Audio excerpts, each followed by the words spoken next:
Salam sejahtera Malaysia, denyut nadi suara rakyat bergema di channel ini. Terima kasih kerana bersama-sama dalam channel ini untuk mendapatkan berita terbaru. Bagi anda yang pertama kali, sila tekan butang subscribe, like dan share. Kita jumpa lagi. Bye-bye. Salam sejahtera Malaysia, selamat pagi tuan-tuan dan puan yang dihormati sekalian. Denyut nadi suara rakyat bergema di channel ini. Selamat Hari Natal saya ucapkan kepada seluruh rakyat Malaysia yang beragama Kristian. Hari ini 26 hari bulan, semalam syok betul Natal di seluruh Malaysia. Okey, ada orang tanya saya, apa akan jadi dengan Daim Zainuddin? Adakah Daim Zainuddin akan ditangkap selepas ini? Adakah Daim Zainuddin akan didakwa? Adakah Daim Zainuddin akan mengikuti jejak langkah Najib Razak? Atau lebih teruk lagi daripada Najib Razak? Saya kata semua kemungkinan boleh berlaku. Pertama, persoalan yang timbul di kalangan semua kawan-kawan, termasuklah saya sendiri dan ramai lagi persoalan, ialah kenapa Daim Zainuddin dan keluarganya tidak sanggup, tidak mahu, malah bolehlah dikatakan tidak berani untuk mengisytiharkan dari mana wang mereka dapat ketika mereka mengumpul harta untuk mendapatkan semua harta yang ada. Okey, jadi kerana itu persoalan mulai timbul lah, kenapa, apa yang mereka takut dan sebagainya. Ditambah pula dengan Daim Zainuddin pun dikabarkan, dilaporkan pun tersenarai juga di dalam orang-orang yang kaya yang memiliki harta di luar pesisir atau dikenali sebagai Pandora Papers. Kekayaan manusia-manusia seperti begini luar biasa. Memang tidak boleh dinafikan, luar biasa. Tetapi setakat ini, walaupun begitu, kita di dalam negara Malaysia ada satu pegangan undang-undang yang cukup utuh, iaitu kita percaya selagi orang itu tidak dibuktikan bersalah, dia belum bersalah. Jadi setakat ini Daim Zainuddin belum bersalah dan masih dalam siasatan. Apapun, tetap ada risiko untuk ditangkap, dipenjarakan sekiranya beliau didapati bersalah di dalam cara beliau menguruskan kewangan, sama ada terlibat dengan pengubahan wang haram atau terlibat dengan salah guna kuasa, penyelewengan kewangan negara, atau apapun salah guna kuasa yang dilakukan. Jadi semuanya bergantung kepada bukti-bukti yang ada. Persoalan paling besar ialah kenapa Daim Zainuddin takut untuk mengisytiharkan harta.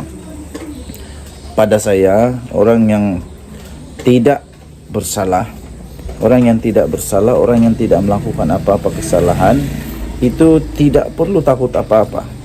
Kalau dia takut untuk mengisytiharkan harta, itu maksudnya dia sedang cuba untuk sembunyikan sesuatu.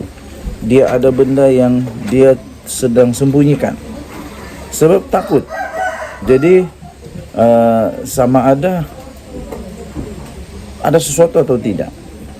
SPRM pun mereka melakukan tugas mereka itu, melakukan tugas dalam keadaan yang ikut lunas undang-undang. Mereka buat siasatan mengikut kuasa yang diberikan, bukan suka-suka. Jadi untuk Daim Zainuddin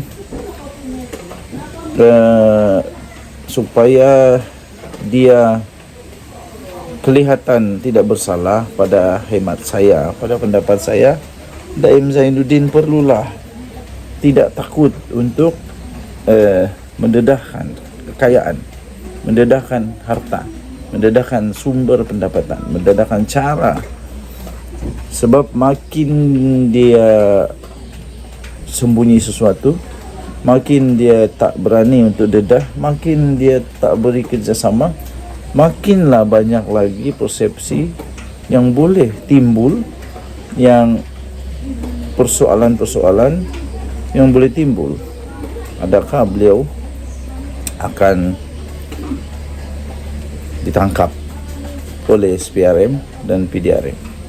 Denyut nadi suara rakyat bergema di channel ini. Jangan lupa tekan butang subscribe, like dan share. Malaysia kita punya, cintai Malaysia ku. Kita jaga kita. Kita jumpa lagi. Salam sejahtera Malaysia. Selamat Hari Natal. Bye. Salam sejahtera Malaysia, denyut nadi suara rakyat bergema di channel ini. Berapa aset yang ada pada Daim Zainuddin sebenarnya? Berapa kaya Daim Zainuddin sebenarnya? Aset lain Tun Daim disiasat. Tuan-tuan dan puan-puan, sumber ini kita perolehi daripada sumber yang boleh dipercayai. Utusan Malaysia, utusan.com.my. Tarikh dia bila?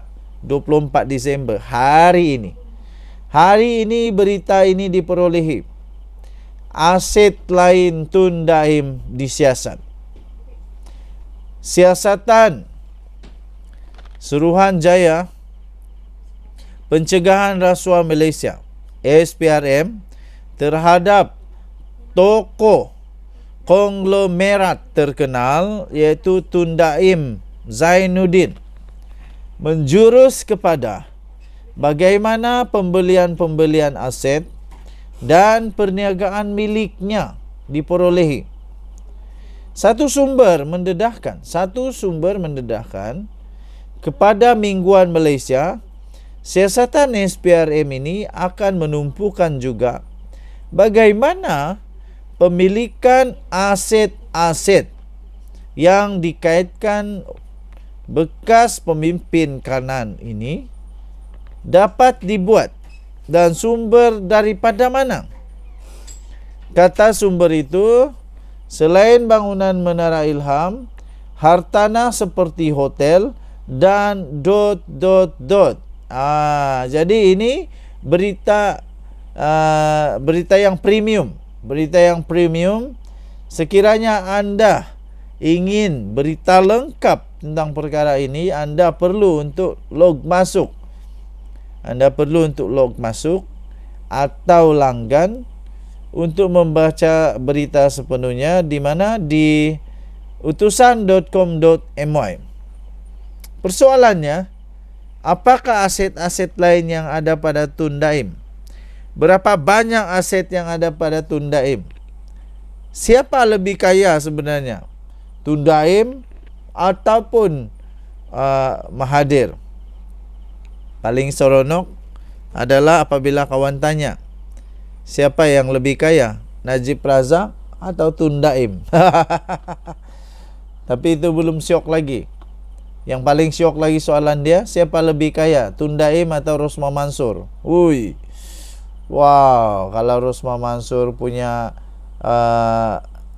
spek pun mahal, baju dalam pun mahal. Wow, belum tentu lah Daim Zainuddin boleh kasih kalah Rosmah Mansur. Jadi tapi Daim Zainuddin memang seorang konglomerat yang memang terkenal, dan boleh saya katakan dia ini amat kaya.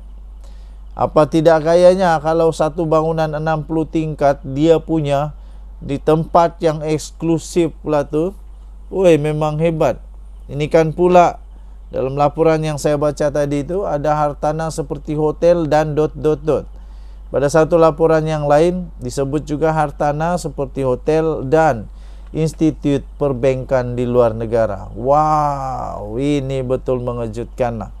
Kita doakan semoga SPRM dapat menyiasat perkara ini dengan tuntas mengikut lunas perlembagaan undang-undang negara Malaysia. Dan nadi suara rakyat bergema di channel ini. Jangan lupa tekan butang subscribe, like dan share. Saya admin Datin TV ingin mengucapkan selamat Hari Natal kepada seluruh rakyat Malaysia, terutamanya orang Kristian yang menyambut hari Krismas, hari Natal pada hari ini. Semoga Natal hari ini membawa lebih damai, sejahtera, kemakmuran kepada negara Malaysia. Kita jumpa lagi, bye-bye.